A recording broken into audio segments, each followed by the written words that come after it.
దావీదు గారు అంటారు, నేను కొండల తట్టు కన్నులెత్తి చూచెదనా, లేక సహాయము చేసే దేవుని వైపు నేను చూచెదనా? ఏదైనా సహాయం చేస్తారేమో అని మనుషుల వైపు చూస్తుంటారు, ప్రజల వైపు చూస్తుంటారు. కానీ మనం చూడాల్సిందే మనుషుల వైపు కాదు. Praise the Lord. దేవుని వైపు చూడాలి. సహాయము చేసే దేవుని వైపు నేను చూచెదనా? Praise the lord. అందుకని దావీదు గారు ఈ మాటను చక్కగా తెలియచేశారు. ఏమన్నాడంటే, యెహోవా వలనే నాకు సహాయము కలుగును. Praise the Lord. ఆయన ఎవరయ్యా అంటే, భూమిని ఆకాశములను సమస్తమును సృష్టించిన వంటి దేవుడు. Praise the lord.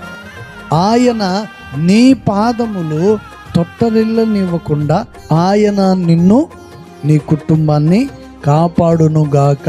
నిన్ను నిత్యము కాపాడాలంటే నువ్వు ఎవరి వైపు చూడాలి? మనుషుల వైపు చూడాలా? ఎవరి వైపు చూడాలి మనం?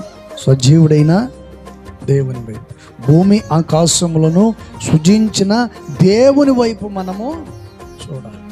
ఆయనే మనకు సహాయము చేయగలడు.